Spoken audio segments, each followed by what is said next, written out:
Sa mukha tumama yan. Sa mukha ng kapahanan. Saan tumatama? Dito lang tumama. Ilang beses natin pinaulit yung video, di ba? May tama naman talaga. Ayun, napasanga. Eh kung sa mukha tumama ako yan, di sana kita. Hanggang ngayon meron dapat. Galing kong umiwas eh, di ba? Pagka-block ko, dito tatama yan. Durog ka sa akin. Pagulang dito, gulang nyo. Durog! Okay mga kapenyo, hanggang ngayon mainit pa rin tong awayan nga ni Victor Miranda at Billy Jack Sanchez, so na kung saan hindi pa rin po natatahimik din maski si Victor Miranda. At dito mga kapenyo, ipinakita nga ni Victor Miranda ang kanyang mga pasa at kung saan yung mga patama lamang ni Billy Jack. At tara mga kapenyo, panoorin nga natin yung reaksyon dito ni Victor Miranda. Sa mukha tumama yan. Sa mukha ng kapahanan. Saan tumatama? Dito lang tumama. Ilang beses natin pinaulit yung video, di ba? Ayun nga, May may tama nga, may pasa nga yung ano niya, no, yung left niya dito tama naman talaga. Ayun, napasanga. sa Eh balikat. kung sa mukha tumama ako yan, di sana kita. Hanggang ngayon meron dapat. Okay. Naman, no? Boss, kung sa mukha mo tumama yan, ganito tama niya. Pag sa mukha ako tumama yun, ganito magiging mukha mo. Kaso yan lang, Siyempre, Okay. galing ko. So parang ang sinasabi ni Victor Miranda rito mga kapenyo, fresh na fresh pa rin ang kanyang pagmumuka, no? Kahit na nagsuntukan na nga sila neto ni Bilin, ilang araw nang lumipas, talagang ipinamumuka pa rin dito ni Victor na hindi siya ganun tinamaan talaga ni Billy Jack. Galing Pero kong... Ayan, Galing Tara, kong yung mga umiwas ilag eh, niya. di ba? Pagka-block ko, dito tatama yan. Parang grab. Diba? Pagka-block kong gano'n, dito Yun yung tatama. nasa BG. No? Kita mo naman, kasi paano ako straight- mag-step back.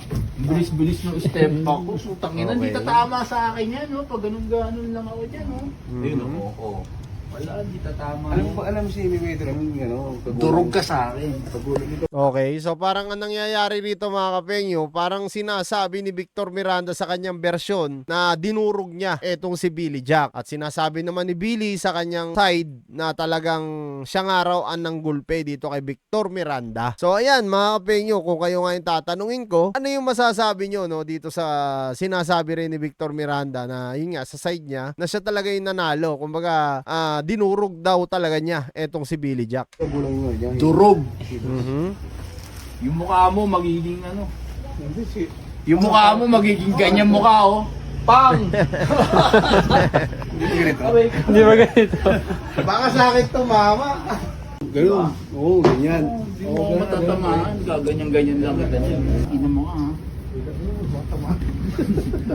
So yan mga kapengyo, nag-step back nga lang daw no, etong si Victor Miranda dito kay Billy Jack, talaga naman mga kapengyo no. Alam niyo sa totoo lang, gaya ng sinabi ko sa mga nakaraang kong reaction about nga dito kay Victor Miranda, may bayag talaga etong si Victor Miranda. Biruin mo, lumaban siya kay Billy Jack, alam naman natin si Billy Jack na insayado tong taon to at marunong talaga magboxing yan. Doon naman sa galaw ni Victor, wala tayong masabi doon kasi may, sa totoo lang, may footwork talaga si Victor at talagang mukhang may experience din siya pagdating sa mga suntukan, sa mga street fight. Ang ano lang sa atin dito, kasi nakita natin yung sa viral video, kita naman natin na nakatatlong chip shot, no? Etong si Victor Miranda, pero dun sa bandang huli, hindi naman talaga na siya nakasuntok. Na kung saan si Billy Jack na talaga yung sumuntok na sumuntok sa kanya. So, naglabas ulit ng bersyon, etong si Victor Miranda, dun sa kabilang anggulo ng video, at nakita nga doon, marami nga nag-comment sa akin, sinabi nila marami raw cut yung ginawang video na ron. So,